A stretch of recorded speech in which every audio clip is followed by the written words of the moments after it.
자, 그러면 우리 오늘 수업을 시작을 해보도록 합시다. 알겠죠? 자, 여러분들 그거 수능 특강 다 챙겨왔죠? 그렇죠? 맞습니까? 이름이 뭐죠? 김연규. 아하, 김준호? 오케이. 여기 냈고. 자, 얼른 앉읍시다. 수능 특강 책 가지고 왔어요? 언어 매체? 네. 네. 요거는 이번 주 자료입니다. 알겠죠? 자, 그러면 이제 오늘 내용을 이제 함께 살펴볼 겁니다. 여러분들 그 학교에서 지금 현재 그때 들어보니까 그 된소리 대기 요런 정도까지 이제 수업을 했다고 들었어요. 알겠죠? 자, 그래서 자, 사실 이제 우리가 내용을 조금 살펴보면 아마 중간고사 때는 단어 형성법 정도까지 아마 들어가지 않을까 예상을 현재 하고 있습니다. 알겠죠? 그래서 보통 이제 문법 같은 경우는 4개 파트로 나누어서 봤을 때 음운과 음운 변동, 음운 파트 하나, 그 다음에 단어 파트, 단어 형성법 이런 것들 단어 파트 하나, 그 다음에 문장 파트, 뭐 여기에 문장 뭐 절이라든지 아니면은 문법 요소들, 높임법 이런 것들 들어가는 문장 파트, 그다음 마지막에 이제 중세국어 들어가는 국어사 파트 이렇게 총 4개 파트로 나눌 수가 있고 그렇기 때문에 아마 중간고사 때는 음운과 단어, 그 다음에 기말고사 때는 문장이랑 국어사 이렇게 들어가지 않을까 현재 예상을 하고 있는 상황입니다. 알겠죠?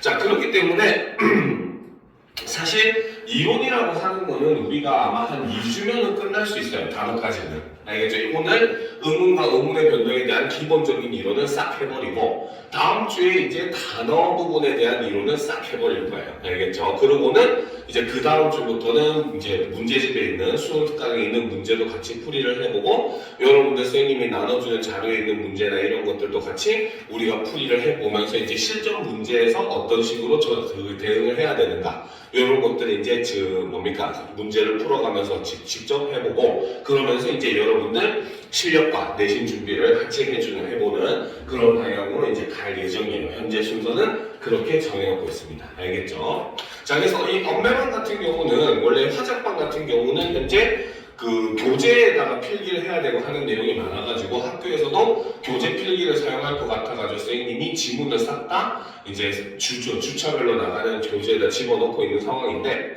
엄매 같은 경우는 아마 거의 수능 특강을 잘 사용을 안 할 거예요. 학교에서도. 그렇죠? 그러다 보니까 엄매는 오히려 이제 우리는 수능 특강을 활용을 할 겁니다. 알겠죠? 그래서 수능 특강을 활용해서 그 이론의 내용을 살펴볼 것이고 대신에 선생님이 나눠준 자료를 보면은 그렇죠? 자, 개념 정리라고 해가지고 옆에 이렇게 필기 노트가 있어요. 알겠죠? 그래서 여러분들이 처음에는 이제 개인적으로 필기 노트를 준비해라라고 이제 부모님한테 그 문자를 보내드렸었는데 가만히 생각해보니까 이러면 특히 우리 남학생들, 머시마들이 여기저기 대충 필기해놓고 이게 어디 나중에 시험 때 돼서 어디 갔나 찾고 있을 확률이 너무나 높게 생각이 되더라는 거죠. 그렇죠? 그래서 일부러 이제 여러분들이 이렇게 주차로 나가는 교재에다가 여러분들이 이론을 정리할 수 있는 칸을 다 만들어 놨어요. 그래서 내용을 여기다가 추가되는 내용들을 정리를 해가면서 교재도 필기를 하겠지만 여기다가 필기하는 내용도 상당할 겁니다.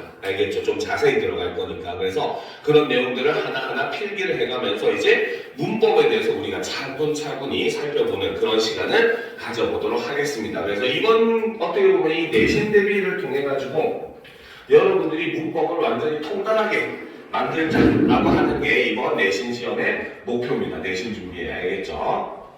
자, 대부분의 학생들은 선생님하고 방학 때 특강 때 수업을 들었던 학생들도 있고 그 다음에 화작도 같이 듣는 학생들도 있고 혹은 방학 때 이제 그 모의고사 수업을 또 들었던 학생들도 있기는 한데 그래도 일단 선생님 이름이랑 처음 보는 학생들도 있어서 이름과 연락처를 알려줄게요. 선생님은 김성규 선생님이고 연락처는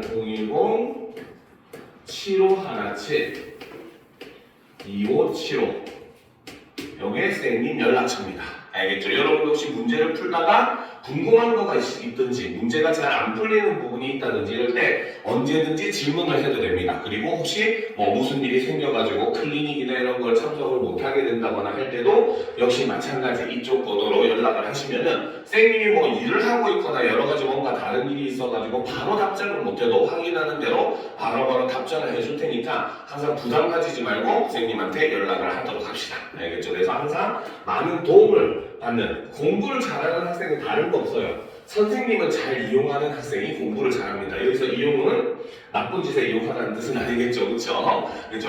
여러분들이 선생님한테 질문도 많이 하고, 사람은 누구나 장점과 단점이 있어요. 알겠죠? 그런데 정말로 발전하는 사람은 다른 사람의 장점을 봅니다. 아, 쟤는 이런 점이 참 좋네? 나도 저런 거 좀 배워야지. 쟤는 이런 게 참 좋네? 나는 저런 것도 좀 배워야지. 그래서 다른 사람의 장점을 모으면은 나는 그런 사람들보다 발전된 사람이 될 수 있어요. 반면에 공부를 못하는 학생들 혹은 뭐 인생에서 좀 더 굉장히 비참하게 얘기를 하는 인생에 실패하는 학생들은 타인의 단점을 봅니다.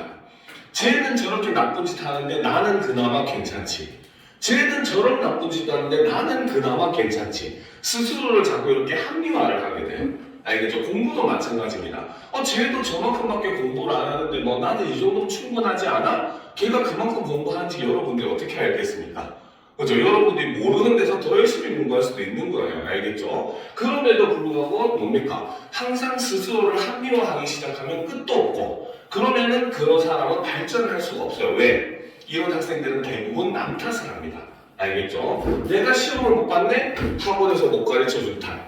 똑같은 시험을 똑같이 가르쳐서 시험을 봤는데 누구는 100점 맞고 누구는 60점 맞으면 그게 과연 선생님의 잘못일까? 라고 하는 거에 대해서 우리가 생각을 해볼 필요가 있어요. 그렇죠? 그러니까 항상 생각할 때 내가 이번에 뭐가 부족했구나, 내가 뭔가 잘못했구나, 자꾸 스스로를 반성해야 단점이 보완이 되는 거지, 남 탓하기 시작하면 아무런 단점도 보완이 되지 않는다는 것도 여러분들이 이런 수업을 통해서 선생님이 항상 이런 걸 많이 강조해요. 선생님은 수업의 시작과 끝에 늘 여러분들이 공부할 때 어떤 마음가짐을 가져야 하는가에 대해서도 많은 얘기를 해줍니다. 알겠죠? 그래서 그런 것들을 수용하는 학생은 실제로 뭐 아까 화자 시간에도 얘기했지만 정말로 이해가 하는 학생이 의대를 간 애들도 있고, 반면에 그런 거를 실천하지 않은 학생은 정말로 정말 얘는 똑똑하네. 실제로 이제 반대를 한번 얘기를 해주면은 선생님이 가르친 학생은 아니고 상담만 해줬던 학생인데, 얘가 단대국어 다닐 때 3년 내내 전교 1등, 2등만 했어요. 강남권에서 단대국어는 그래도 꽤 이름 있는 학교, 거기서 전교 1, 2등하면 걔는 다 의대 간다고 생각을 했거든요. 그리고 실제로 걔도 의대를 목표로 공부를 하는 애였어요. 근데 첫 회 시험에 긴장을 했는지 국어에서 점수가 좀 안 나와서 실패를 했어요. 근데 선생님한테 이제 그 동생이 선생님 학원을 다니고 있어서 상담만 해줬었는데, 그때 이제 실력을 한번 보기 위해서 뭐 물어보니까 사관학교 문제까지 다 풀어봤대요. 그래서 경찰대 문제를 줬거든요. 경찰대 문제는 수능이랑 유형이 완전히 다르거든요. 알겠죠? 그래서 경찰대 문제를 줬는데 정작 점수가 한 60점대? 70점? 이 정도밖에 안 나왔어요. 그랬는데 그 다음에 말이 가관이었어. 이거 수능이랑 유형도 다른데 왜 풀어봐야 돼요? 하고 했거든요. 말하라. 네가 하기 싫다는데 뭐 내가 가르치는 학생도 아니고 말하라 얘기를 했어요. 걔 결국 3년 동안 재수해가지고 의대를 못 갔어요.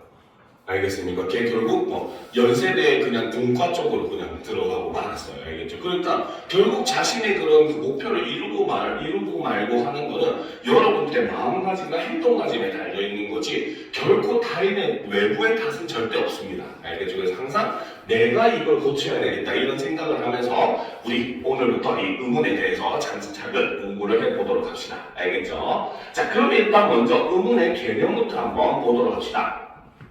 자, 의문이라고 하는 것은 말의 뜻을 구별해 준다고 했죠. 그렇죠? 이것이 바로 의문이 하는 의문의 역할이다. 이렇게 볼 수가 있습니다. 알겠죠? 자, 그런데 의문은 바로 뭐다? 가장 작은 소리의 단위다 라고 이야기를 하고 있어요. 즉, 의문은 뜻을 가지고 있는 단위가 아니라 소리를 나타내는 단위다 라는 거죠. 그 말은 이꼴 무엇을 의미한다? 바로 의문은 스스로 뜻을 가지지 않는다 라는 의미로 우리가 볼 수 있다는 겁니다. 알겠죠? 자, 그런데 이제 우리가 의문에 대해서 조금 더 자세하게 한번 정리를 하고 넘어가 보도록 합시다. 알겠죠? 자, 기본적인 개념은 의문이라고 하는 건 방금 얘기했듯이 말의 뜻을 구별해주는 소리의 가장 작은 단위다 라고 볼 수가 있어요. 알겠죠? 자, 그런데 자, 여기서 이제 우리가 의문의 자, 또 다른 우리가 정리를 한번 보게 되면은 자, 의문은 바로 뭐다? 사람들이 그렇죠? 어떤 것을 그렇죠? 나타낸다고 인식하는 관념적이고 추상적인 소리를 우리는 역시 또 의문이라고 이야기를 합니다. 알겠죠? 자, 의문이라고 하는 거는 학생들이 이렇게 얘기하면 처음에 잘 이해를 못해요. 알겠죠? 근데 의문은 핵심적으로 얘기하면 바로 뭐다? 구체적인 소리가 아니라 관념적이고 추상적인 소리다라고 우리가 이야기를 합니다. 알겠죠? 자, 그러면 이 의문이 왜 관념적이고 추상적인 소리인가? 선생님, 기읍은 기읍이고 니은은 니은인데 이게 왜 관념적이고 추상적인 소리예요? 라고 물어볼 수 있어요. 자, 그렇기 위해서 이것과 유사한 다른 개념과 여러분들이 비교해서 볼 필요가 있습니다. 자, 일단 음운과 비교할 첫 번째는 바로 음향이라고 하는 게 존재를 해요. 자, 음향이라고 하는 건 바로 뭐다? 사람의 발음 기관에서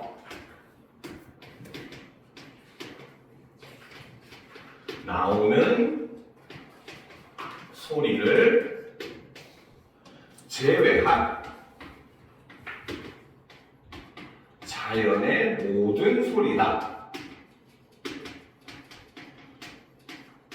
요렇게 얘기를 합니다. 즉 바로 뭐냐? 사람이 입에서 나는 소리가 아닌 일상적으로 우리가 듣는 외부의 소리는 모두 다 음향이라고 볼 수가 있어요. 근데 여기서 자연의 소리라고 해서 어떤 애들은 물소리, 바람소리만 생각하는데 그 외에 자동차 소리라든지 뭐 어떤 기계 돌아가는 소리라든지 이런 것들도 전부 다 우리는 음향이라고 이야기합니다. 그래서 그 말 그대로 자연이라고 하는 건 사람이 아닌 모든 걸 나타낸다라고 보시면 돼요. 알겠죠?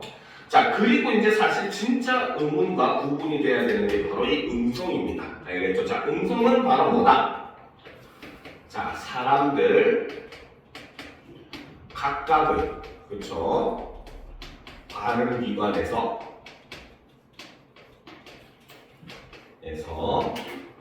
나오는 물리적이고 구체적인 소리를 우리는 음성이라고 얘기를 해요. 알겠죠? 자, 그러면 이제 음운과 음성은 무슨 차이가 있는가라고 우리가 볼 필요가 있습니다. 알겠죠? 자, 예를 들어서 한번 살펴보도록 합시다. 자, 선생님이 이렇게 여기다가 기역자를 하나 썼어요. 그렇죠? 자, 기역자를 쓰고 여러분한테 읽어보라고 얘기해요. 그러면 어떤 학생은 기역, 어떤 학생은 기역, 어떤 학생은 기역 이렇게 얘기할 거예요. 그렇지? 사람마다 지금 기역을 발음하는 방식이 다 어때요? 다 다르더라는 거죠. 그렇죠? 그게 바로 뭐다?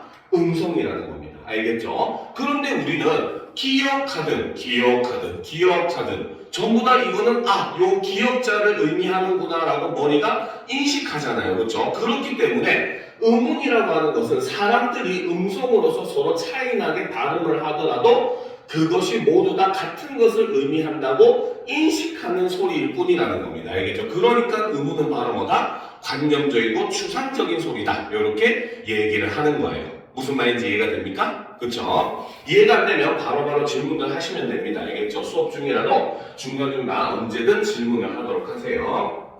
자, 그래서 일단 음운이라고 하는 거는 자, 우리가 이렇게 바로 뭐다? 사람의 입에서 나오기는 하지만, 표현이 되기는 하지만 머릿속으로 인식하는 관념적이고 추상적인 소리다라고 이야기를 할 수가 있습니다. 자, 이 음운을 할 때 우리가 반드시 봐야 되는 개념 중에 하나가 바로 요 최소 대립상이라는 개념이죠. 자, 일단 교재에 따르면은 가을, 마을 얘는 첫 번째 음절의 초성이 서로 다르게 표현이 되고 있죠. 그렇죠? 그 다음 나, 너 요거는 중성, 모음이 서로 다르게 표현이 됩니다. 그래서 이런 것과 같이 바로 뭐다? 핵심은 여기 있죠. 하나의 의문에 의해서만 뜻이 구별되는 단어들의 쌍을 우리는 최소 대립쌍이라고 이야기를 합니다.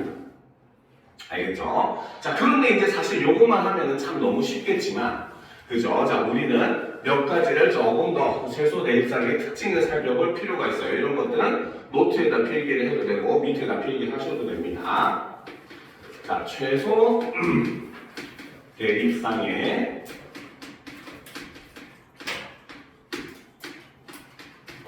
특징을 보게 되면은, 자, 첫 번째요. 그쵸?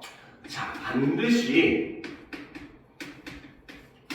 한 음절의 단어끼리만 최소 대립쌍을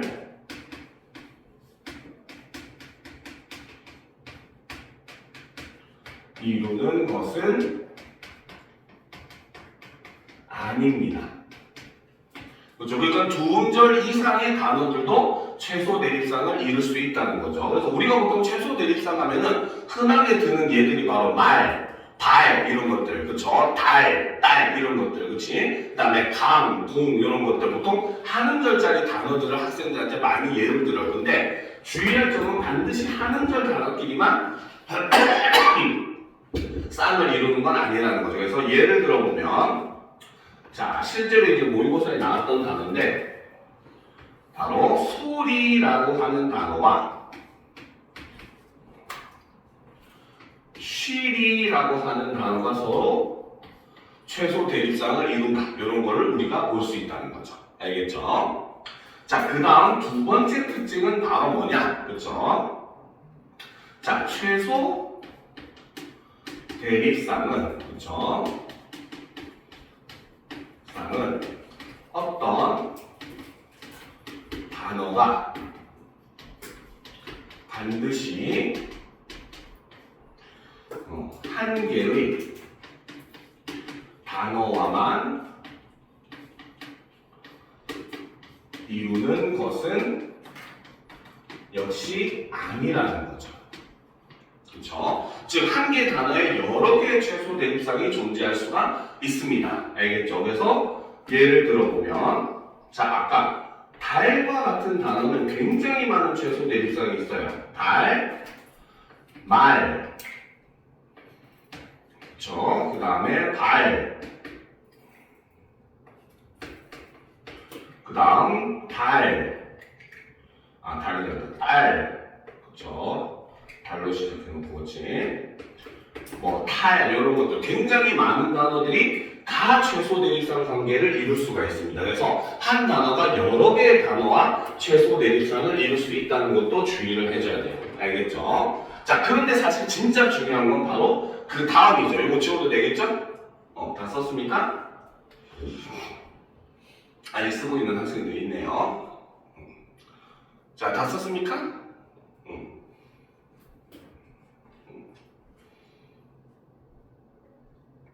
자, 근데 세 번째가 사실 정말로 중요한 건데, 이거는 학생들이 제일 간과하기 쉬운 부분이긴 합니다. 알겠죠? 자, 세 번째는 바로 뭐냐? 바로 최소 대립상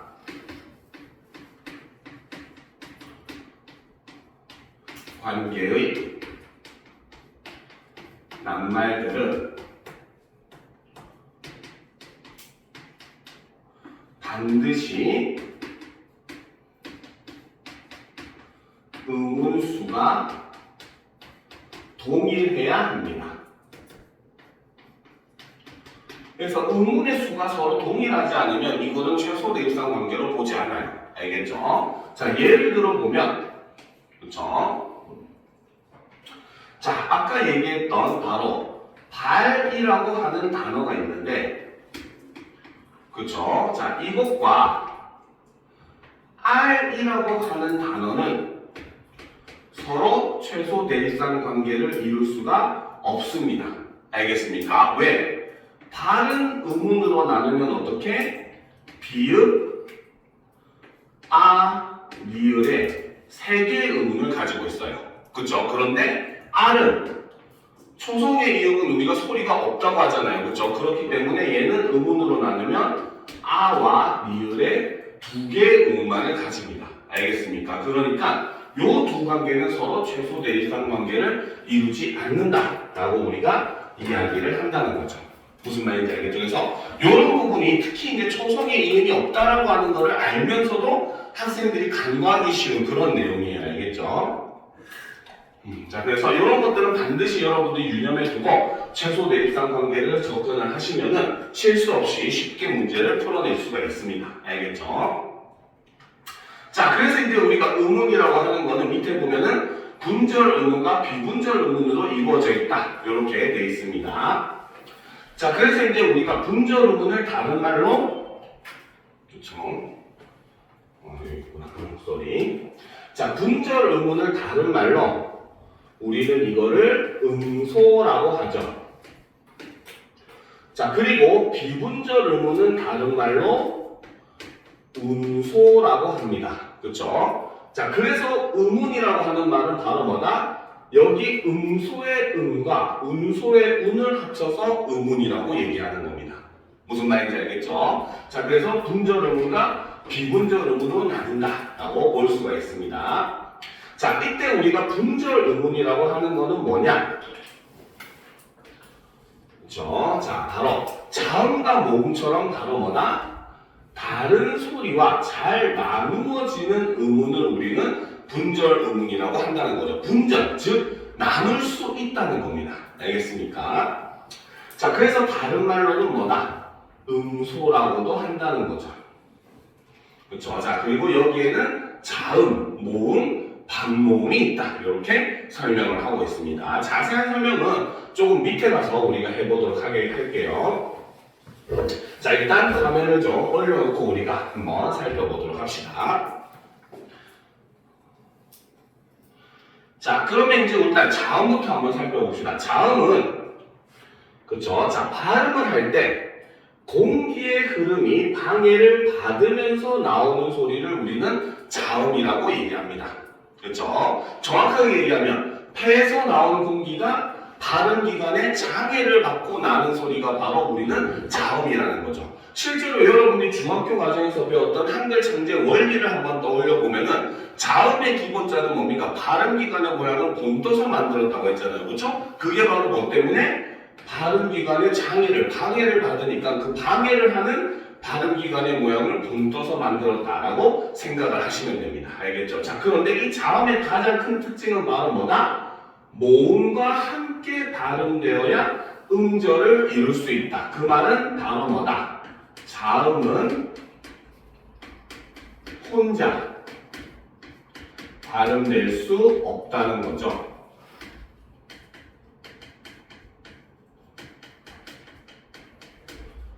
자, 우리는 기역을 발음할 때는 기역은 그냥 그 글자의 이름일 뿐이에요. 알겠죠? 그래서 보통 우리 한글에서 그 글자의 이름은 바로 뭡니까? 자음 같은 경우는 얘가 초성에 왔을 때와 존성에 왔을 때를 각각 구분해 주기 위해서 이름을 두 글자로 만들고 첫 번째 글자에서는 초성에서 썼을 때, 두 번째 글자에서는 존성에서 썼을 때 위치를 하게 됩니다. 그래서 기역 같은 경우는 그냥 이름일 뿐이라는 거죠. 그러면 기역을 굳이 발음한다면 주로 어떻게 하냐면 이렇게 발음합니다. 알겠죠? 왜? 원래는 모음하고만 결합을 해야 발음이 되는데 모음을 가장 발음으로서 가장 적게 시킨 다음에 기역을 그냥 최대한으로 크게 들리게 발음을 하는 거지. 즉 자음은 기본적으로는 무조건 혼자 발음될 수가 없다. 반드시 모음과 결합되어야만 발음될 수 있다. 음절을 이룬다는 것은 이미 그 이후 문제입니다. 알겠죠?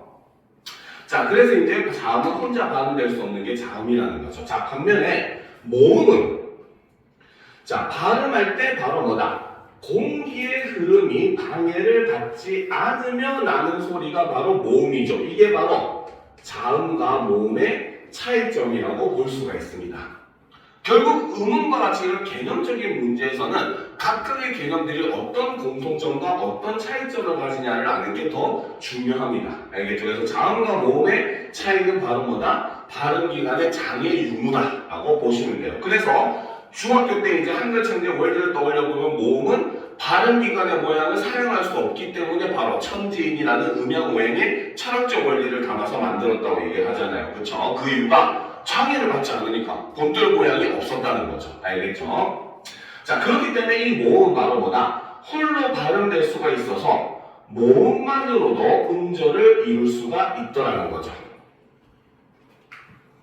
알겠습니까?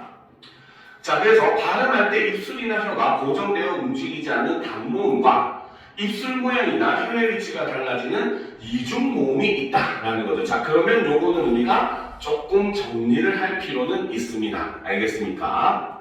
자, 일단 우리는 노트에다가 자, 모음에 대해서 한번 정리를 해보도록 합시다. 자, 모음이라고 하는 것은 그렇죠? 자, 공기가 그렇죠? 발음기관에 장애를 받지 않고 나오는 소리를 얘기합니다. 자, 그 중에서 첫 번째 단모음은 말 그대로 단이 무슨 뜻이야? 단. 바로 짧다 혹은 하나다 이런 의미라고 볼 수 있겠죠. 그렇죠? 그래서 단모음은 바로 뭐나 말 그대로 한 개의 모음이 발음이 되는 겁니다. 알겠죠? 그래서 단모음은 하나의 모음이 발음이 되기 때문에 발음을 하는 동안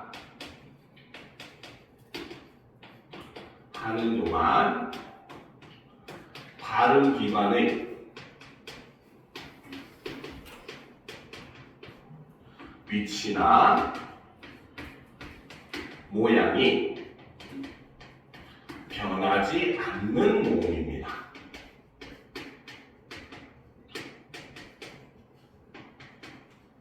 알겠죠? 자, 그런데 이제 이게 최근 경향에 조금 달라진 부분이 있어요. 알겠죠? 그 최근 경향에 어떤 점이 달라졌냐면 자, 단모음은 그렇기 때문에 발음의 처음부터 끝까지 다 발음의 모양이 똑같잖아요. 그렇죠? 그래서 단모음 같은 경우에는 하나의 음운으로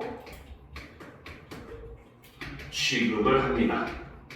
말 그대로 단모음은 하나가 모음 한 개다. 그렇죠? 음운 한 개다. 이렇게 취급을 해요. 요건 점은 지금까지와 똑같습니다. 알겠죠? 그런데 바로 그 다음에 나오는 이중모음 때문에 개념이 요즘 조금 달라졌어요. 알겠죠? 그래서 발음, 이중모음이라고 하는 것은 발음을 하는 동안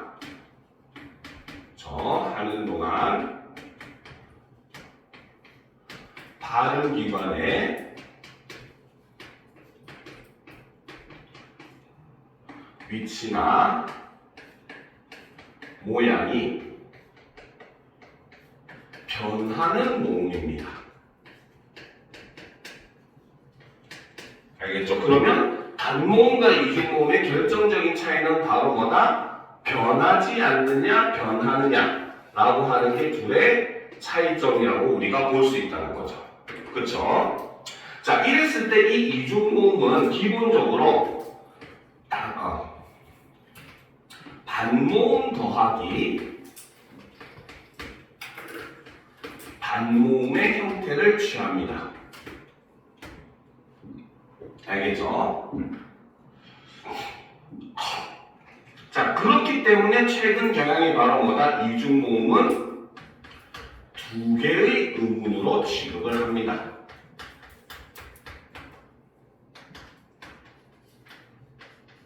요게 예전에 여러분들이 학교에서 배울 때랑 차이점이 될 거예요.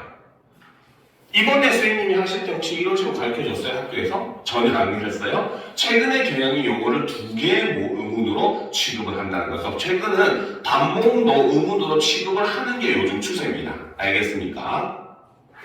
자, 그래서 이제 이런 것들을 우리가 개념적으로는 잘 짚고 넘어가줘야 여러분들이 나중에 실수를 하지 않고, 그리고 이제 최근에 여기서도 교재에서도 뒤에 보면 나오지만 반모음, 탈락, 첨가 이런 거 있거든요. 그리고 교재에 없지만 사실 반모음, 탈락도 존재해요. 그러면 반모음이 첨가되고 탈락된다라고 보는 개념 자체가 바로 뭐다? 반모음도 하나의 음운으로 인정을 한다는 뜻입니다. 알겠습니까?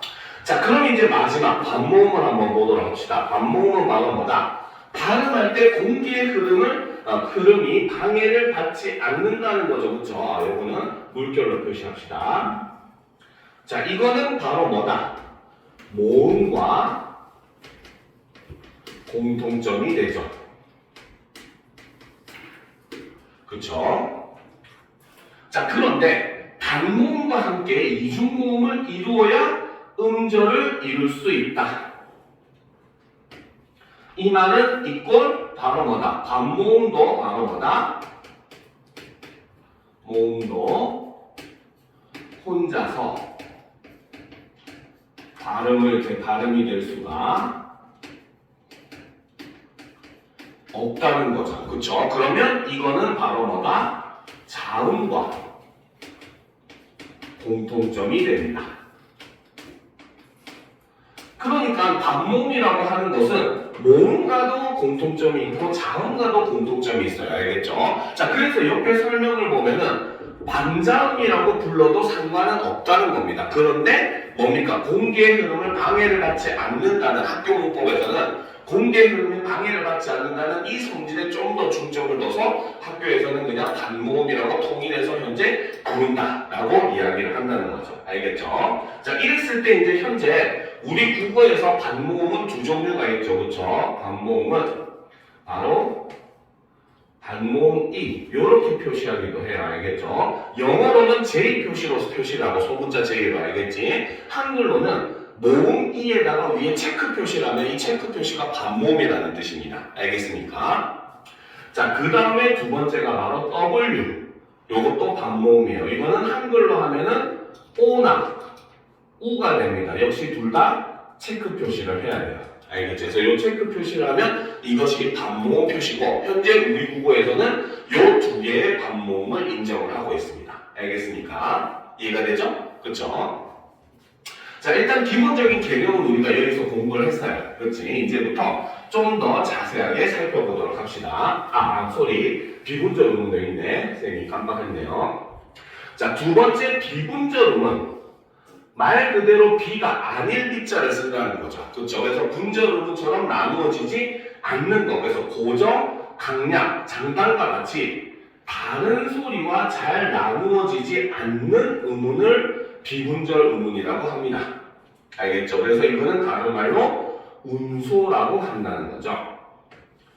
자, 우리가 중세국어에서는 여러분들 고등학교 1학년 때 배웠죠. 바로 성조라고 하는 게 중세에는 존재를 했어요. 그래서 원래는 비분절 음에는 이런 성조라든지, 그쵸? 억양이라든지 이런 것들이 다 포함이 되는데 현대 국어에서는 성조가 사라졌기 때문에 현재는 장단, 소리가 길고 짧은 것만은 현재는 비분절 음으로 인정을 합니다. 알겠습니까? 자, 그래서 여기서 현대 국어에서는 바로 뭐다? 장단만 비분절 음운이다 라고 되어 있다는 거죠. 자, 그런데 이제 장단을 보게 되면은 옆에 자, 국어의 장음은 바로 뭐다? 원칙상 단어의 첫머리에만 올 수 있다는 겁니다. 알겠죠? 자, 그런데 좀 더 자세히 선생님이 얘기를 해줄게요. 자, 바로 소리의 길이 바로 장단이라고 한다는 거죠. 덩기더 쿵더더 그거 아니에요. 알겠지? 자, 여기서 이 장단, 길장자와 짧은 달자를 쓰는 겁니다. 자, 이 소리의 길이 장단이라고 하는 거는 첫 번째 특징은 바로 뭐다? 바로 낱말이 그렇죠? 첫 음절에서 실현이 됩니다. 알겠죠? 자, 예를 들어서 자, 하늘에서 내리는 눈은 길게 발음을 하죠. 얘는 한 글자짜리니까 그냥 눈 이렇게 발음을 하면 됩니다.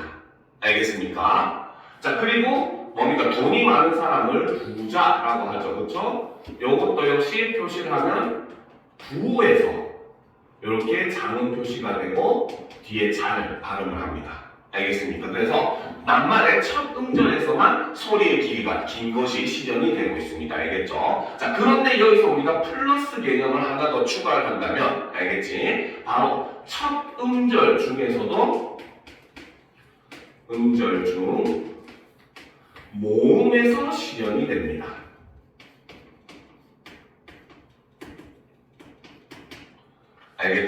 자, 그러면 이제 우리가 똑같이 예를 들어서 눈이라고 하는 단어를 음운으로 분류하면 어떻게? 니은, 우, 니은인데 장음은 어디? 여기 모음인 우에서 장음 표시가 된다는 거죠. 알겠습니까? 부자도 역시 마찬가지만 뭐다? 비읍, 우 할 때 그 우에서 바로 뭡니까? 장음이 실현이 된다는 겁니다. 알겠죠? 자, 그리고 두 번째. 그쵸? 자, 장음으로 발음하는 낱말이라도 그쵸? 둘째 이하의 음절에 오는 경우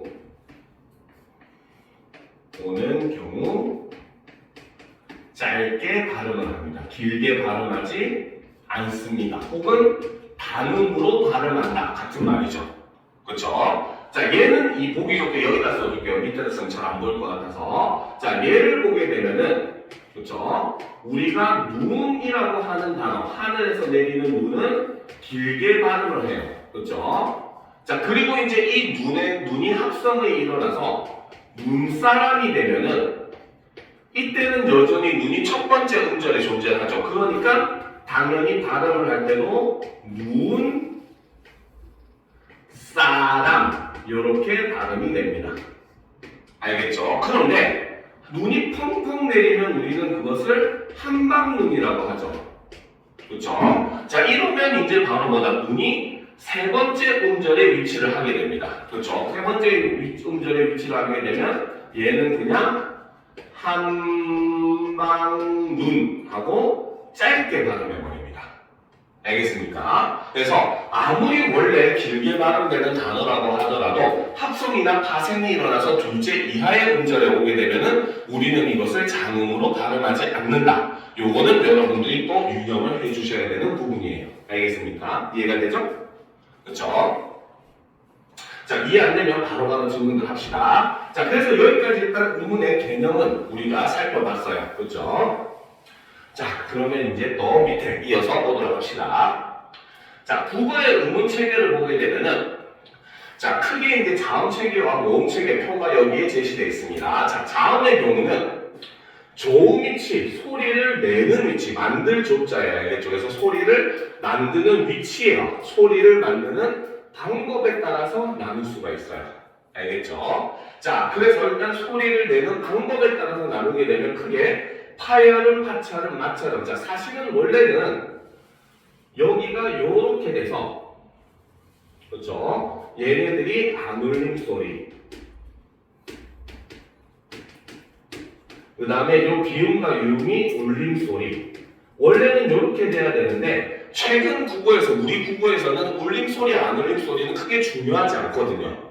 파열을, 무성이냐 유성이냐가 크게 중요하지 않아요. 알겠죠? 그러다 보니까 최근에는 자꾸 다 빼고 있는 추세입니다. 표에서. 알겠습니까? 알겠죠? 자, 그래가지고 이제 이렇게 보시면 되는데, 자, 파열이라고 하는 게 뭐냐? 파열은 말 그대로 파괴되다 이런 뜻이잖아요. 그렇죠? 즉 바로 뭐냐? 파열음은, 자, 우리 목에는 성대가 두 개의 막이 이렇게 붙었다 떨어졌다는 구조로 되어 있어요. 알겠죠? 자, 그래서 파열음은 처음에는 성대가 이렇게 막혀 있습니다. 근데 그것이 갑자기 뻥 하고 뚫려요. 그러면 공기가 이렇게 막혀 있다가 팡 하고 터지면서 나거든요. 그래서 이게 터지면서 소리가 난다고 해서 파열음이라고 하는 겁니다. 알겠죠? 자, 반면에 마찰음은 처음부터 구멍을 요만큼만 조금만 열어놔요. 우리가 이제 호스에서 물을 뿌릴 때도 어때요? 호스 끝을 꾹 눌러서 구멍을 좁게 하면 물이 굉장히 빠르고 거세게 나가잖아요. 그렇죠? 그것과 마찬가지로 구멍이 요만큼만 벌어져 있으니까 공기가 어때? 좁은 구멍으로 굉장히 빠르게 지나가게 되고, 그러면 성대 표면을 어떻게 마찰을 하게 되더라는 거죠. 그렇죠? 그래서 이거를 마찰음이라고 합니다. 알겠죠? 그러면 반면에 파찰음은 뭐냐? 두 개의 성질을 다 가져요. 처음에는 이렇게 막혀 있다가 구멍이 뚫리는데 어떻게? 조금만 뻥 하고 뚫리는 겁니다. 파열은 빵 하고 뚫렸는데, 알겠죠? 그래서 뻥 하고 뚫리니까 어쨌든 막혔다가 조금 열리니까 톡 하고 터지겠죠. 그렇죠? 파열의 그 성질이 있어서요. 그렇죠? 근데 터진 구멍이 좁으니까 어때? 그 구멍으로 공기가 빠르게 지나가면서 마찰도 같이 일어난다는 거죠. 그래서 파열과 마찰이 동시에 일어나는 게 파찰음이다라고 보시면 됩니다. 알겠죠? 자, 비음은 말 그대로 콧소리. 자, 참고로 여기서 조심할 거 비음이라고 해서 공기가 코로만 지나가는 건 아닙니다. 알겠습니까? 입과 코로 동시에 지나가는 소리가 바로 비음이에요. 알겠습니까? 자, 그렇기 때문에 우리가 감기 걸리면 코맹맹이 소리 한다. 이게 바로 뭐다? 비음 발음을 못하기 때문에. 왜? 비음을 발음하려면은 코 속에 있는 기강이 울려야 되는데 감기 걸리면 거기가 콧물로 가득 차잖아요. 그렇죠? 그러니까 울릴 수가 없으니까 비음 발음이 힘들게 됩니다. 알겠죠? 그래서 이제 이 비음은 코를 통해서 도 공기가 나가는 소리. 그 다음에 유는 이제 혹은 다른 말로 설치금이라고 하기도 해요. 쉬워야지 잘 모르겠네. 다른 말로는 설치금이라고 이야기를 하기도 합니다. 그래서 혀설자의 옆측자를 써서 혀의 옆쪽으로 공기가 흘러가듯이 나가는 소리라고 해서 유음 혹은 설치금이라고 부릅니다. 알겠죠? 자, 그 다음에 이제 우리가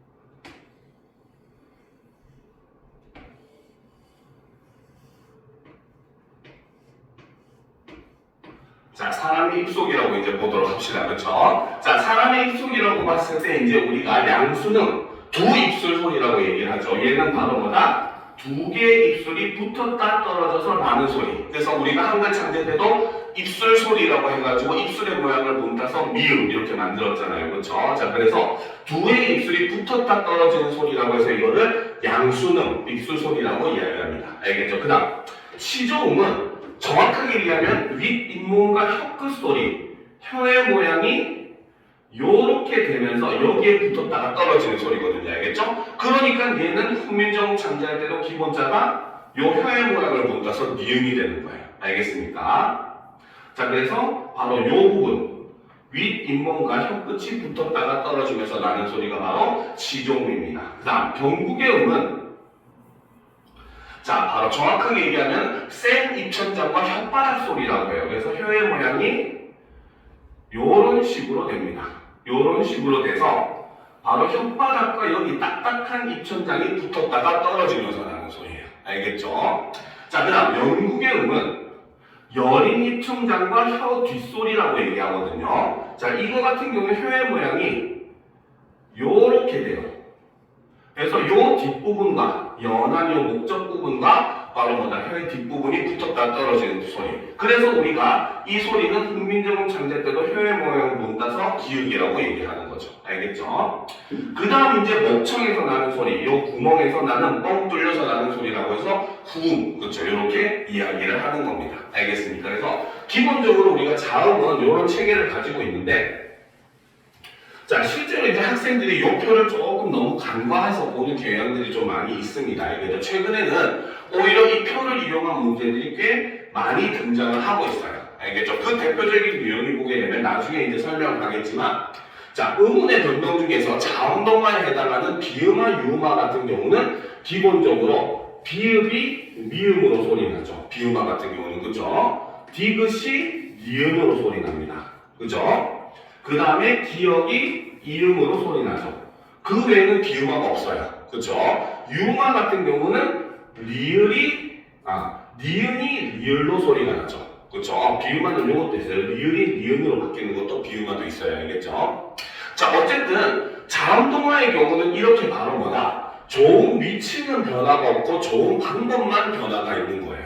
알겠습니까? 자, 그런데 구개음화는 디귿, 티귿이 이 모음을 만나서 지읒, 치읓으로 소리 나잖아요. 그렇죠? 구개음화는 바로 뭐다? 좋은 위치도 바뀌고 좋은 방법도 바뀌는 그러한 변화를 가지고 있는 게 또 구개음화의 특징이에요. 그래서 요즘은 이렇게 음운의 변동 자체를 이렇게 표와 연관지어서 묻는 경우도 다수 존재하다 보니까 여러분들이 표의 내용을 정확하게 이해해 두는 것도 굉장히 중요한 요소다라고 볼 수가 있다는 거죠. 알겠습니까? 자, 그럼 이제 모음으로 넘어가 보도록 합시다.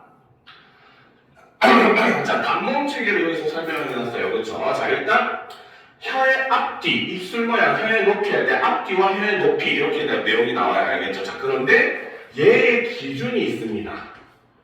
요 소리를 분류하는 기준은 바로 혀의 최고점 위치를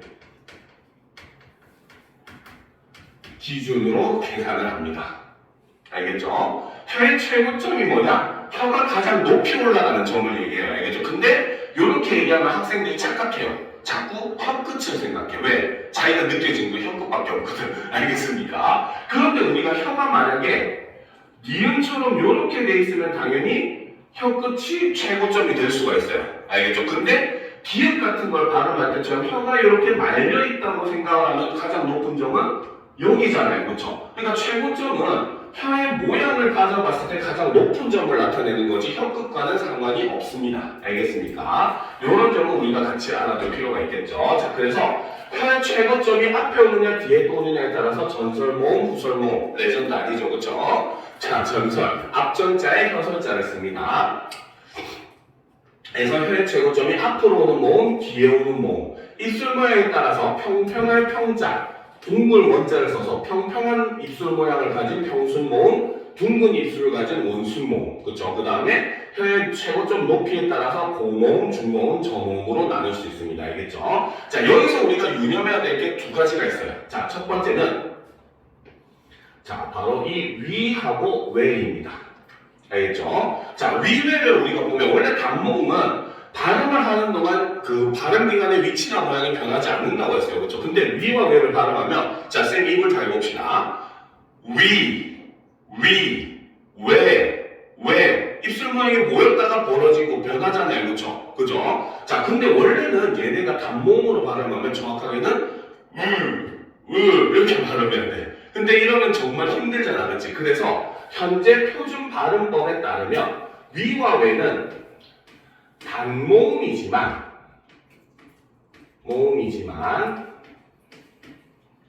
저 이중모음처럼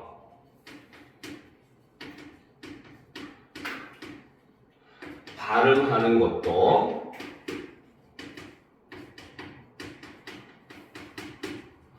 허용을 한다. 이렇게 표준 발음에 명시가 되어 있습니다. 알겠습니까?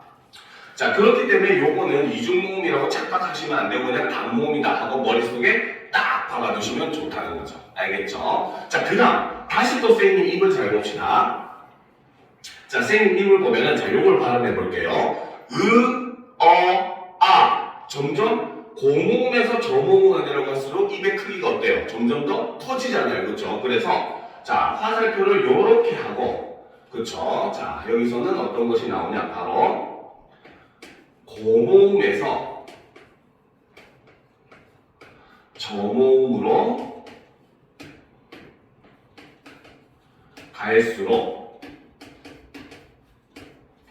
자, 개구도 자, 이거는 입이 벌어지는 정도를 얘기를 해요. 그래서 개구도가 커집니다. 알겠죠? 자, 그러니까 요거를 이용해가지고 요즘은 얍삽하다고 얘기할 수 있는지 모르겠지만 문제에서 선지에서 모음을 설명할 때 요렇게 설명해요. 입이 크게 벌어지는 모음, 입이 작게 벌어지는 모음, 입이 중간만큼 벌어지는 모음 이런 식으로도 설명을 합니다. 알겠죠? 그런 건 바로 뭐다? 여기서 얘기하는 개구도를 의미하는 거고 저모음으로 갈수록 입이 많이 벌어진다, 크게 벌어진다 이런 걸 여러분들 머릿속에 유념해 놓으면은 어떤 식으로 의문에 대해서 설명을 해도 다 대처가 가능할 겁니다. 알겠습니까?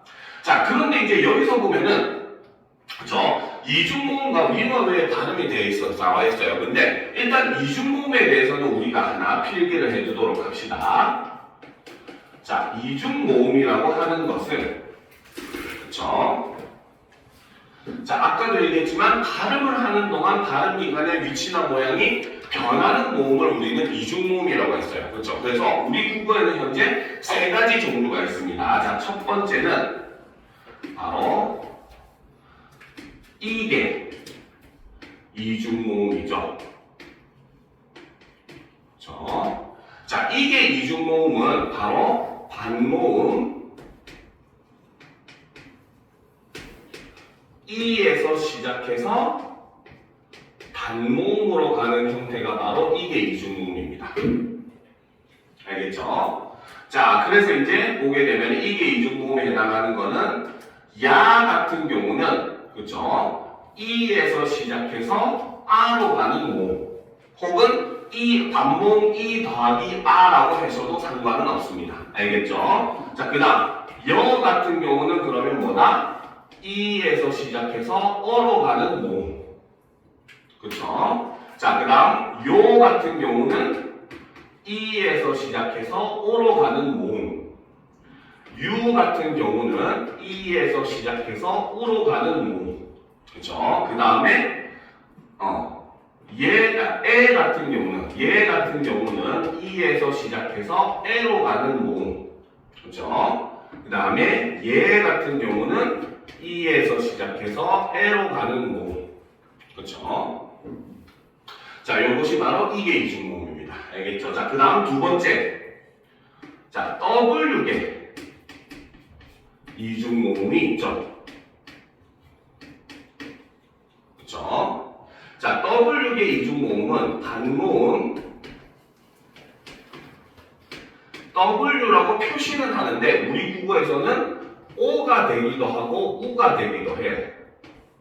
알겠습니까? 그래서 여기에서 단모음으로 가는 형태가 바로 W계 이중모음이죠. 그렇죠? 그래서 W계 이중모음에 해당하는 건 대표적인 게 와는 W에서 시작해서 A로 가는 모음.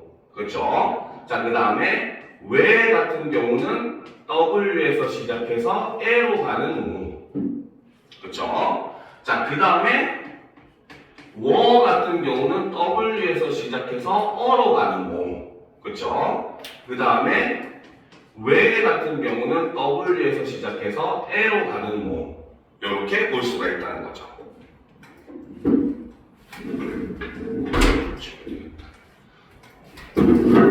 자, 됐습니까? 자, 그리고 이제 드디어 이중모음의 마지막 세 번째를 보게 되면은 세 번째는 바로 하향식. 이게 이중모음이 있습니다. 그렇죠? 자, 지금까지 이중모음은 전부 다 반모음에서 시작해서 단모음으로 갔잖아요. 그렇죠? 근데 하향식 이게 이중모음은 거꾸로 단모음에서 시작해서 단모음 2로 가는 형태입니다. 알겠습니까? 자, 그런데 이제 우리가 실제로 요게 모의고사 예전에 나온 적이 있어요. 자, 단모음에서 단모음으로 가는 걸 하향식이라고 한대요. 그렇죠? 그러면 기존에 단모음에서 단모음으로 가는 건 무슨 식이라고 얘기할까? 그치, 상향식이라고 얘기합니다. 알겠죠? 이런 개념이 원래는 모든 것이 대부분이 다 단모음에서 단모음으로 가는 형태이기 때문에 상향식이란 말이 일반적이라서 빼서 알렸거든요. 이게 수업을 했거든요, 학교에서. 그런데 전에 한번 이 개념을 이용한 모의고사 문제가 딱 한 번 나온 적이 있어가지고 이것도 같이 유념해두면 좋습니다. 알겠죠? 그래서 하향식 이게 이중모음에 해당하는 건 하나밖에 없죠. 바로 의밖에 없습니다. 알겠죠? 그래서 의는 바로 뭐다? 단모음 의에서 시작해서 단모음 이로 가는 형태라는 거죠. 알겠습니까? 됐습니까? 그렇죠? 자, 필기가 다 됐나요? 그치? 자, 그런데 이제 여기서 또 한 가지 추가되는 게 있어요. 그렇죠? 자, 여기서는 간단하게 아까 얘기했지만 외와 위는 원칙적으로 단모음이지만 이중모음으로 발음할 수 있다고 규정한다. 이렇게만 적혀있잖아. 그렇지? 자, 그런데 우리말에서 외와 위, 그 다음에 이중모음인 왜 이런 것들이 차이점이 하나가 있습니다. 알겠습니까? 자, 보면은 자, 왜, 그렇죠? 왜, 그렇지? 왜 이거랑 그렇죠? 자, 그 다음에 이거랑 위까지. 그렇죠? 자, 얘네들은 이제 우리가 주심할 게 바로 뭐냐? 실제로 요 세 개는 모두 다 발음이 동일합니다.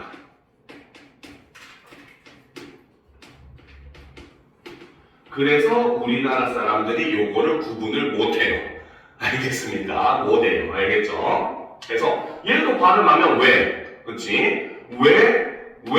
발음이 똑같습니다. 알겠습니까? 그래서 실제로 원래는 이제 여러분들 교육 과정에서 문법 문제에 대부분 로마자 표기법이나 이런 게 거의 등장하지 않는데 간혹 가다가 이렇게 의문 변동하고 엮어가지고 로마자 표기법이 등장을 하거든요. 그때 이제 요 세 개 같은 경우는 똑같은 방식으로 표기가 가능을 해요. 알겠죠? 그래서 요 세 개는 발음이 동일하다는 거. 다만 얘랑 얘들은 서로 다르다는 거. 그래서 요것들의 발음이 서로 차이가 난다는 거. 요런 것들. 이거는 발음하면 또 위 하고 완전히 다르잖아. 그렇지? 그렇기 때문에 이런 점들을 이용한 문제들도 간혹가다 등장하니까 같이 알아두면 도움이 많이 될 겁니다. 알겠죠? 됐습니까? 그렇죠? 자, 그러면 일단 우리가 의문에 대한 설명은 여기까지 하고 자, 이제부터 의문 변동에 대해서 우리가 한번 살펴보도록 합시다. 자, 국어의 의문 변동. 그렇죠? 자, 의문 변동의 개념부터 먼저 보게 되면 의문이 바로 뭐다? 환경에 따라 바뀌는, 변하는 현상을 우리는 의문 변동이라고 합니다. 알겠죠? 자, 이때 우리는 뭘 기준으로 한다? 바로 의문 변동 후의 변화 양상이 기준이 된다는 거죠. 즉, 의문의 변동은 바로 뭐다? 발음이 기준이 된다는 겁니다.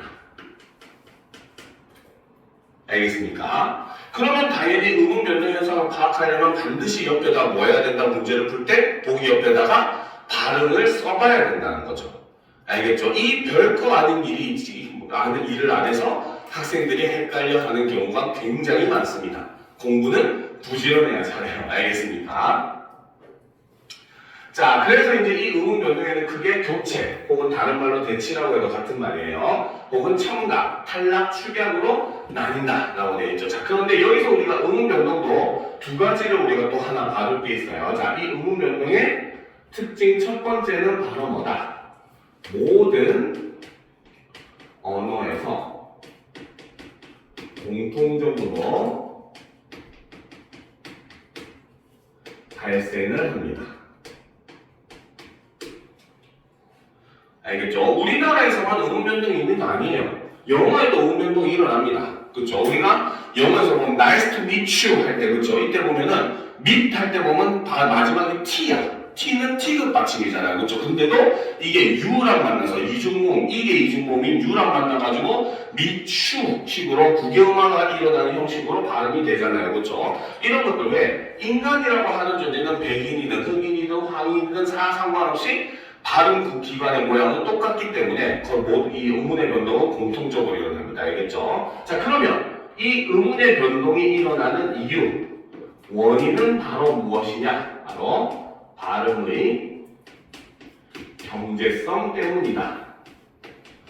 경제성이 바로 뭐냐? 최소 투자 최대 이윤. 그렇죠? 즉 바로 뭐다? 우리가 가장 적은 노력으로 많은 발음을 하기 위해서 바로 이런 의문의 변동이라는 현상이 일어난다는 거예요. 참고로 북한의 언어는 의문의 변동을 인정하지 않아요. 그래서 북한 뉴스나 이런 거 보면은 막 한 단어 한 단어 약간 끊어 읽듯이 들립니다. 알겠습니까? 그래서 친애하는 이런 친애하는 약간 이렇게 끊듯이 발음을 하거든요. 그 이유가 의문 변동은 북한은 인정하지 않기 때문입니다. 알겠죠? 그래서 오히려 발음이 힘들죠. 그래서 발음의 경제성을 위해서 의문 변동이 인정을 한다는 거죠. 자, 일단 우리가 의문 변동의 유형을 보면 첫 번째가 바로 교체입니다. 그렇죠?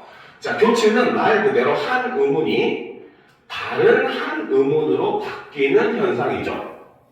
자, 그러면 이걸 우리가 수학 공식처럼 얘기를 해보면 어떻게? A가 B로 바뀌는 현상이라고 볼 수가 있다는 거죠.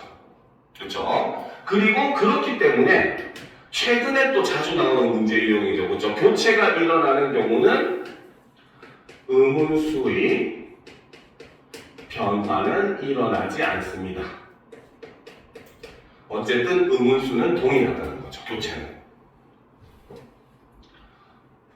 됐습니까? 그렇죠? 자, 그러면 이제 우리가 첫 번째 교체 현상의 현상을 살펴보게 되면 바로 첫 번째는 음절 끝소리 규칙, 그쵸? 혹은 어려운 말로는 음절말 가열음화라고 되어 있습니다. 그쵸? 자, 음절 끝소리 규칙은 바로 뭐다? 음절 끝에서 발음되는 자음은 오직 기역, 니은, 티끌, 리을, 미음, 비읍, 이응밖에 없다. 그쵸? 그래서 학생들 학교에서 배울 때 가느다란 물방울 이렇게 많이 배우죠. 그쵸? 우리 머시마들은 그녀 다리만 보여 이렇게 외우기도 하고, 그치? 이것이 바로 음절 끝에는 이렇게 7개의 자음만 소리가 나고 그 외에 나머지는 기읍, 디귿, 비읍 중 하나로 소리가 바뀌어서 소리가 난다. 왜? 기읍, 디귿, 비읍만 다른 것들이 이걸로 대체됩니다. 니은은 그대로 그냥 니은, 리을도 그냥 그대로 리을, 그쵸? 미음도 그대로 미음, 이음도 그대로 이음인데 기읍은 뭡니까? 기읍이 되는 거는 기역, 쌍기역, 키읔까지도 다 기읍으로 대체가 되죠, 그쵸? 디귿이 제일 많아요, 그죠? 디귿, 티귿, 지읒, 치읒, 그 다음에 히읗 이런 것들 전부 다 디귿으로 대체가 됩니다, 그쵸? 그 다음에 비읍은 피읍비 비읍으로 대체가 되죠. 그래서 이렇게 요 세 개만 나머지 대체가 되는 이런 현상을 음절 끝소리 규칙이라고 하는데, 자, 중요한 거는 이 음절 끝소리 규칙은 조건이 있습니다. 알겠죠? 바로 뭐다? 이 음절 끝소리 규칙의 조건은 바로 자음이 말의 끝이나 또는 다른 자음 앞에 위치를 해야지만이 이 음절 끝소리 규칙이 일어납니다. 알겠습니까? 됐죠? 자, 그러면은 이제 우리가 여기도 나와 있지만 여는, 그쵸? 여는 법칙에 대해서 우리가 알아볼 필요가 있어요. 음절 끝소리 규칙을 할 때는 반드시 여는 법칙과 함께 알아둬야 됩니다. 알겠습니까? 자, 일단 요거는 노트에다 필기를 하도록 합시다. 바로 여는 법칙. 그쵸? 자, 여는 법칙이라고 하는 것은 바로 뭐다? 자음으로 끝난 음절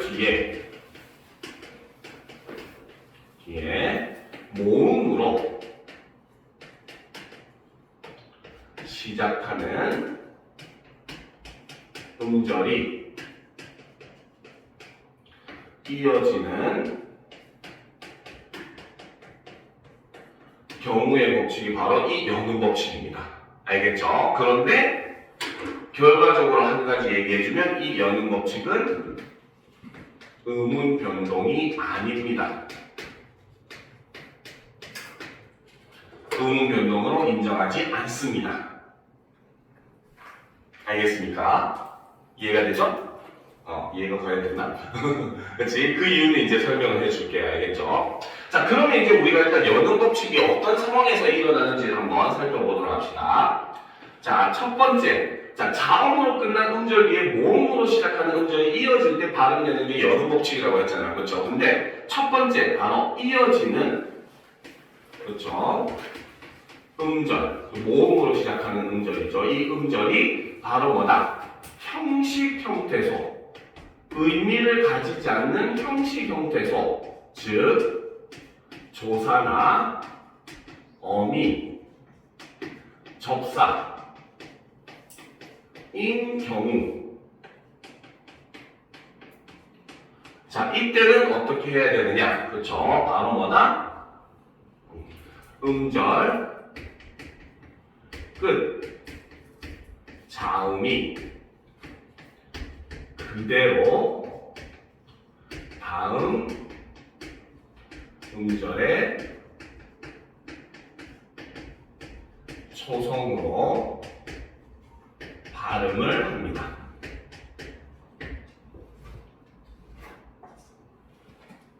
그죠? 자, 그러면 이제 우리가 예를 들어서 보도록 합시다. 그죠? 자, 우리가 밥이라고 하는 단어와 여기에 이라고 하는 조사, 형식 형태소가 붙어서 밥이가 된다고 봅시다. 알겠죠? 그러면 얘는 적을 때 어떻게? 밥이가 되고 발음을 하게 되면 바비, 인형 아니죠? 그렇죠?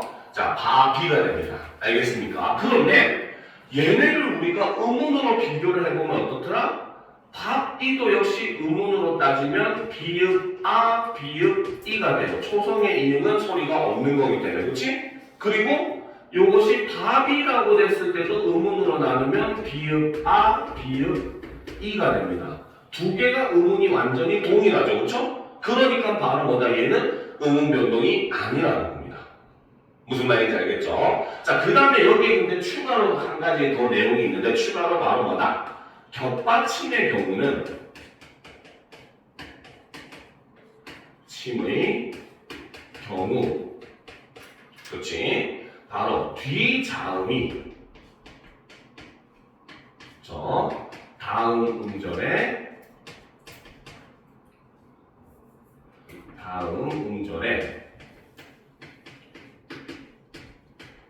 초성으로 발음이 됩니다. 자, 그래서 학생들이 제일 많이 틀리는 예를 하나 줄게요. 알겠죠? 학생들이 제일 어이없어 하는, 이해하지 못하는 거죠. 그렇죠? 바로 여덜이라고 하는 낱말이 있는데 여기에 이다라고 하는 서술격 조사를 붙이게 되면은 얘는 발음이 어떻게 되냐면 뒤에 것만 올라가야 돼요. 그래서 표준 발음은 여덜비다입니다. 근데 학생들이 자꾸 여덜이다 하다 보니까 이게 인정이 납득이 안 될 거야. 알겠죠? 근데 실제로 주격 조사가 붙으면은 여덜비, 그렇죠? 서술격 조사가 붙으면 여덜비다. 이게 표준 발음이 맞습니다. 알겠습니까? 됐죠? 그렇죠? 여기까지 이해가 됩니까? 그치? 자, 그 다음에 이제 두 번째를 보도록 합시다. 자, 이어지는 음절이 형식 형태 소인 경우가 있는데 반면에 그러면 실질 형태 소인 경우도 있겠죠. 그렇죠? 자, 두 번째 바로 이어지는 음절이 모음으로 시작하는 음절이 실질 형태 소인 경우도 있겠죠.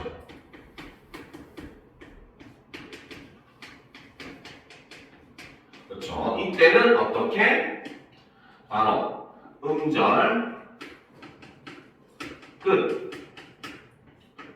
자음이 대표음으로 변화를 합니다. 즉 여기서 일어나는 현상이 바로 뭐다? 음절 끝소리 규칙이 일어난다는 거죠. 그렇죠? 그래서 변화한 후 다음 음절에 초성으로 발음이 됩니다. 알겠죠? 알겠지? 자, 그래서 예를 들면 우리가 하나하나를 나타내는 낮게 할 때 낮이라고 하는 낱말과, 그렇죠? 그 다음에 뭡니까? 그 동물들이 낳는 알을 나타내는 단어, 낮과 알이 합쳐졌어요. 그치? 그죠? 이럴 때는 얘가 발음이 어떻게 된다? 원래는 낮, 그렇죠? 대표음으로 일단 먼저 변합니다. 바로 음절 끝소리 규칙이 일어나죠. 그 다음에 그대로 이것이 영음으로 위로 올라가서 나달 이렇게 됩니다. 알겠죠? 그러니까 이 경우도 바로 뭐다? 음절 끝소리 규칙이 적용되었다. 이것만 적용시키면 어때? 이미 설명은 끝인 거죠. 그렇죠? 그러니까 결과적으로 그렇기 때문에 여는 법칙은 의문의 변동으로 인정하지 않습니다. 알겠죠? 자, 그리고 이 경우도 역시 마찬가지 플러스 겹받침의 경우는 침의 경우, 자, 이때는 자음군 단순화가 바로 탈락이죠. 그렇죠? 화가 일어난 후 다음 음절에 초성으로 발음을 합니다.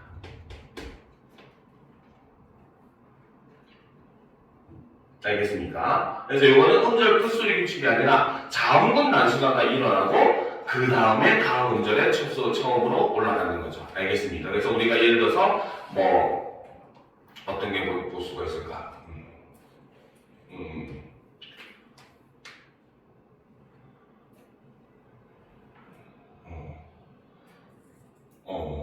보자. 어떤 게 예를 드는 게 좋을까? 그렇죠. 원래는 이제 근데 그거는 조금 우리가 조심해야 될 게 뭐냐면은 그거를 띄어서 발음을 하게 되면은 연음 법칙이 일어나잖아요. 흡위기라고 하고 붙여 읽을 때만 이게 발음이 되거든요. 그러니까 뭐 예를 들어서 뭐 닭, 안 이렇게 얘기를 하더라도 똑같은 거긴 한데 띄어쓰기는 선생님이 예를 드는 걸 조금 꺼려하는 그런 점이 있기는 해요. 이거는 연음을 이어서 발음할 때만 일어나는 현상이긴 합니다. 근데 그것도 일어나는 건 맞아요. 알겠죠? 그래서 그런 것들 우리가 보시면은 이제 생각보다 이런 부분이 어렵진 않다라는 거. 근데 중요한 건 사실 요거죠. 연음 법칙은 이렇기 때문에 음운 변동으로 인정하지 않는다라는 게 사실은 이 부분에서 제일 중요한 부분입니다. 알겠습니까? 요거는 유념을 해두도록 합시다. 자, 그 다음에 이제 우리가 비음악, 유음악, 자, 자음동화에 대한 내용이 나와요. 알겠죠? 자, 그런데 참 이놈의 모의고사는 여러분들 힘들게 만듭니다. 그렇죠? 자, 그 이유가 바로 뭐냐면 원래는 예전에 2009년 교육과정까지 2015년 여러분들 배웠던 교육과정 바로 이전까지는 자음동화를 가르칠 때 어떤 방식으로 가르쳤냐면 순행동화, 역행동화, 상호동화, 그 다음에 완전동화, 불완전동화, 그 다음에 뭐 유음화, 비음화 이런 식으로 가르쳤어요. 알겠죠? 근데 2015년 개정 교육과정으로 바뀌면서 중학교 교과서도 고등학교 교과서도 모두가 그냥 유음화, 비음화만 봅니다. 알겠죠? 그런데 그랬더니 2015년 개정 교육과정 모의고사에 역으로 동화의 방향이라든지 동화의 정도를 묻는 문제들이 등장을 했어요. 알겠죠? 그러니까 이것도 사실 여러분들이 정리를 해둘 필요가 있습니다. 알겠죠? 자, 그런데 굉장히 간단하게 알 수 있도록 선생님이 쉽게 설명을 해줄 거니까 여러분들은 딱 선생님이 메인으로 찍어주는 핵심 내용만 기억하면 절대 어려울 게 없어요. 알겠습니까? 자, 자음 동화. 요즘은 이 용어를 그래서 잘 안 써요, 학교에서는. 알겠죠? 아까도 얘기했듯이 요즘은 그냥 유마, 비유마만 보다 보니까 자음동화라고 하는 용어 자체를 아예 안 쓰는 추세로 현재는 변하고 있습니다. 알겠죠? 근데 요걸 알아둬야 돼요. 자, 자음동화라고 하는 거는 바로 뭐냐? 그렇죠? 자, 음절, 끝, 자음이, 그렇죠? 인접한, 음절, 초성의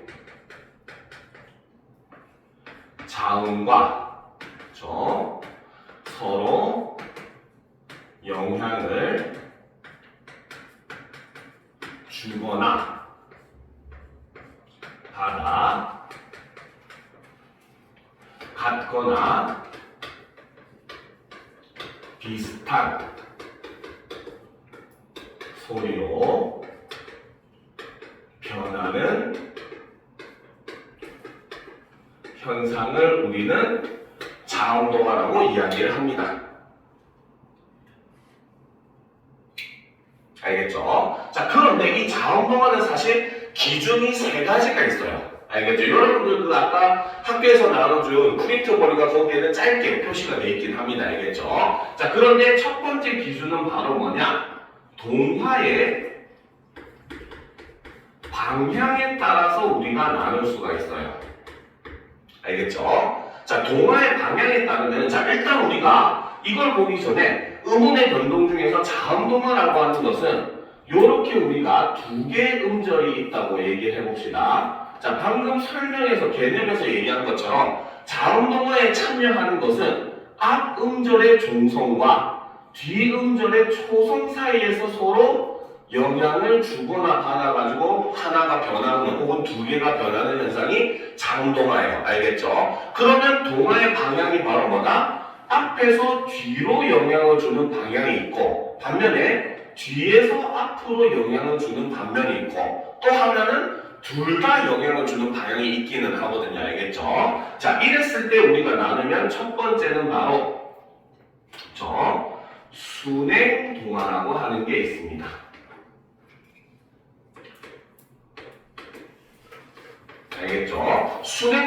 말 그대로 우리가 무엇을 순행이라고 합니까?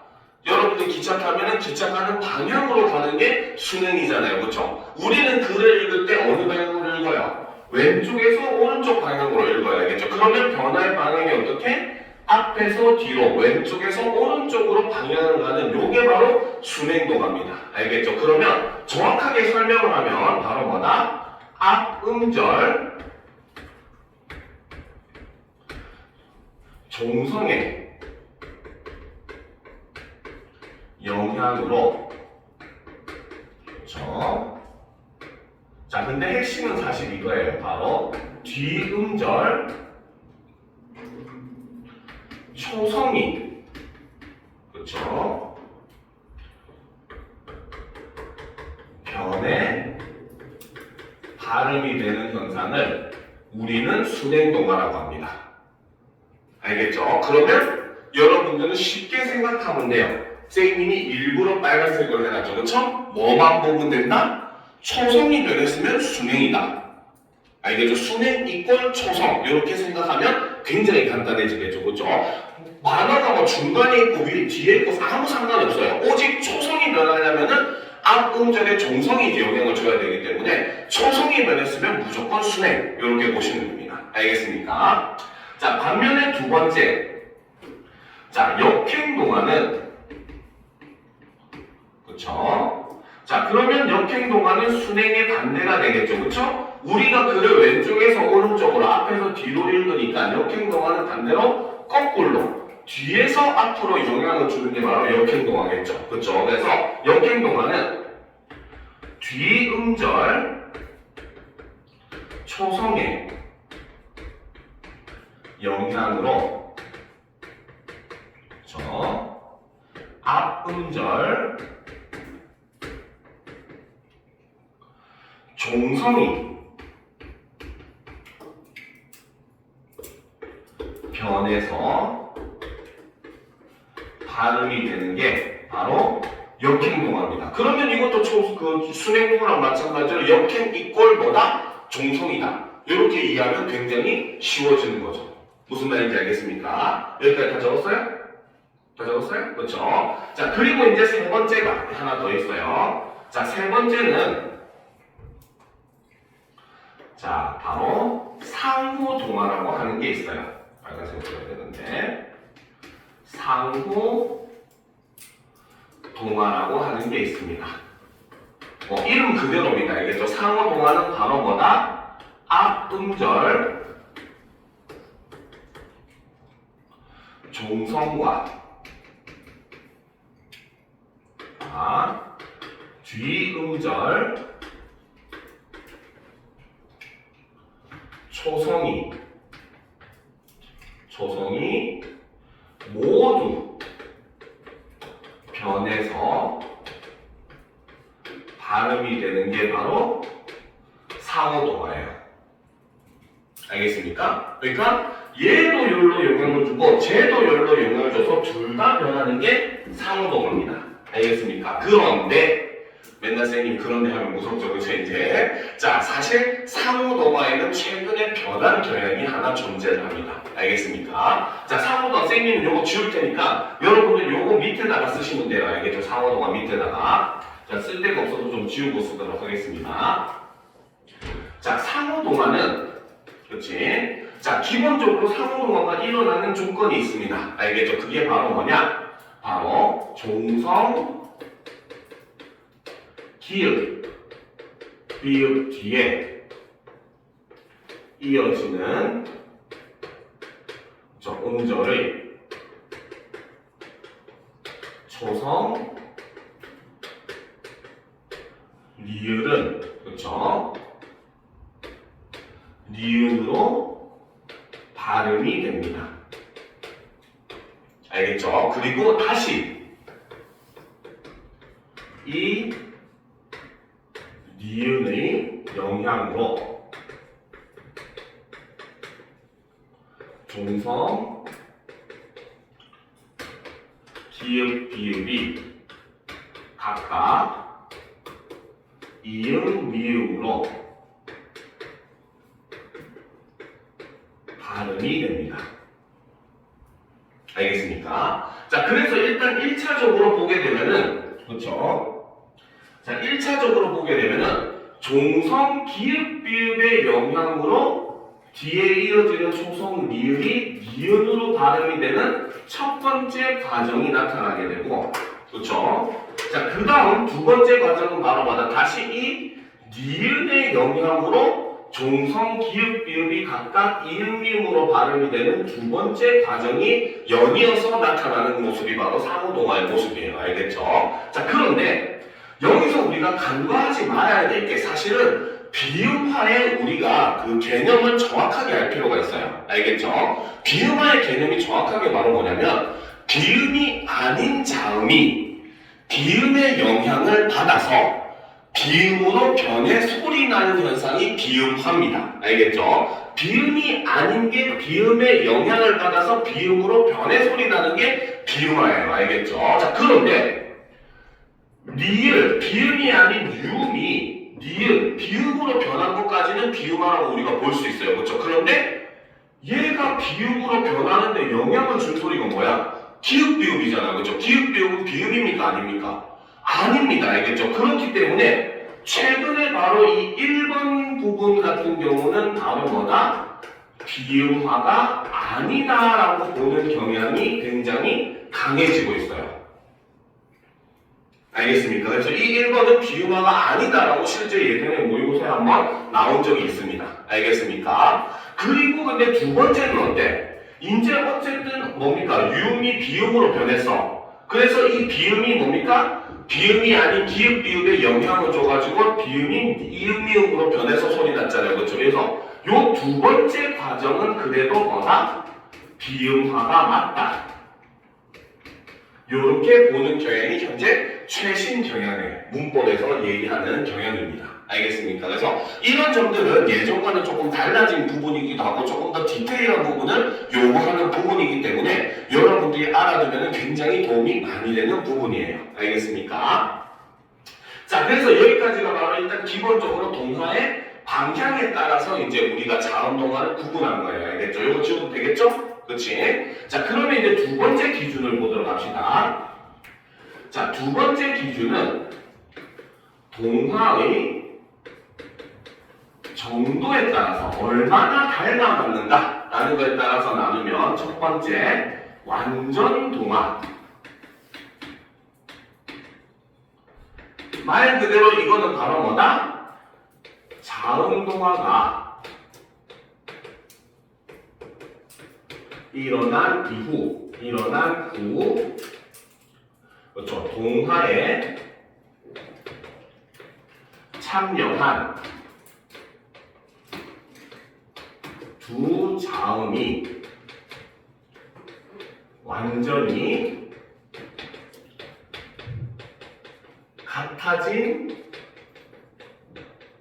경우를 우리는 완전동화라고 합니다. 알겠죠? 그러니까 대표적으로 유화 같은 경우는 가장 대표적인 완전동화죠. 그렇죠? 둘 다 리을로 나중에 똑같아지잖아. 그렇지? 그런데 비음화 중에서도 같은 게 있어요. 니은으로 변하는 경우가 있고 미음으로 변하는 경우가 있죠. 그렇죠? 이거는 둘 중에 하나만 변해서 둘이 똑같아지는 거거든요. 예를 들어서 문을 닫는이지만 발음을 하면 어떻게? 닫는. 결과적으로 참여한 두 개가 니은으로 똑같은 모양이 됐잖아요. 그렇죠? 그 다음 밥을 잘 지으려면은 밥물을 맞춰야 되죠. 근데 얘를 발음하면은 밥물. 결과적으로 미음으로 똑같아졌어요. 그렇죠? 이런 걸 우리는 완전히 같아지는 동화라고 해서 완전 동화라고 합니다. 알겠습니까? 자, 그런데 이제 반면에 두 번째 불완전 동화는 동화는 바로 자음 동화가 일어난 후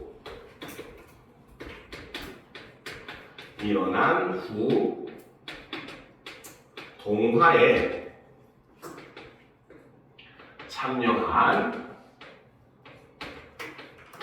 두 자음이 같지 않고 성질만 유사한 경우를 우리는 불완전 동화라고 하죠. 그러니까 이거는 비음화밖에 안 돼요. 알겠죠? 비음화 중에서도 보면은 예를 들어서 우리가 종로라고 쓰지만 발음을 하면 종로가 되잖아요. 그렇죠? 근데 결과적으로 두 개 참여한 게 이음과 리을이 참여했는데 결과적으로 만들어졌을 때 이음과 니은이 됐잖아. 두 개가 완전히 같지 않죠. 그렇죠? 그러니까 이거는 불완전 동화가 되는 겁니다. 무슨 말인지 알겠죠? 이해가 됩니까? 그렇지. 완전히 똑같으면 완전 동화. 두 개가 그냥 다르면 불완전 동화. 요겁니다. 알겠습니까? 자, 이렇게 다 썼어요? 그렇죠? 다 썼습니까? 자, 그 다음 이제 세 번째 마지막 기준이죠. 요거까지 하고 시간 갖도록 합시다. 자, 세 번째 조건이 바로 뭐다? 바로 그 소리의 변화된 소리의 성질에 따라서 나누게 되면 우리가 2015년 개정 교육과정에서 보는 바로 비음화와 유음화를 볼 수가 있습니다. 자, 비음화는 아까 얘기했듯이 바로 뭐다? 비음이 아닌 자음이 비음에 영향을 받아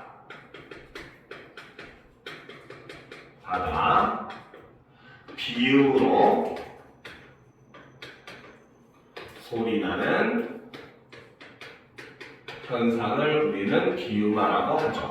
대부분의 자음동화는 다 비음화입니다. 알겠죠? 근데 아까 얘기했듯이 상호동화는 여러분들 주의할 필요가 있다는 겁니다. 알겠죠? 자, 그 다음 이제 두 번째 유음화는 사실 유음화의 개념도 비음화랑 똑같아요. 말 그대로 유음이 아닌 자음이 유음의 영향을 받아서 유음으로 소리 나는 게 유음화는 맞거든요. 알겠죠? 근데 우리 국어에 유음은 몇 개밖에 없어. 오직 한 개, 리을밖에 없잖아요. 그렇죠? 그러니까 이 유음화가 일어나는 환경도 하나밖에 없습니다. 알겠습니까? 그래서 바로 뭐다? 자, 니은의 앞이나 뒤에 리을이 오는 경우, 그렇죠? 이때는 바로 뭐다? 니은을 리을로, 유음으로 발음을 하는 것을 우리는 유음하다. 이렇게 얘기합니다. 알겠습니까? 자, 그런데 여기서 한 가지 질문. 우리나라 판매량 1위 라면의 이름이 뭡니까? 그치. 바로 신라면이잖아요. 그렇죠? 근데 신라면 발음을 하면 어떻게 돼요? 신라면 이럽니까? 아니죠. 대부분이 어떻게? 신라면 이럽니다. 알겠죠? 지금 신, 니은 받침 뒤에 라, 리을이 왔는데 오히려 이 경우는 신라면이라고 하면서 비음화가 일어나고 있죠. 그렇죠? 그렇기 때문에 실제로 유음화는 예외 현상이 존재를 합니다. 알겠습니까? 그래서 유음화의 예외는 바로 뭐냐면 유음화 환경이지만 오히려 비음화가 일어나는 경우들이 있더라는 거죠.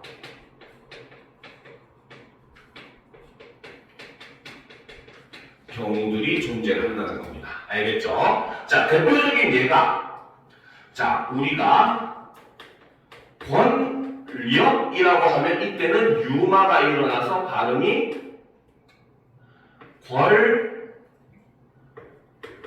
권력이 됩니다. 이 경우는 유음화가 일어나요. 알겠습니까? 그런데 권력 앞에 공자를 붙이면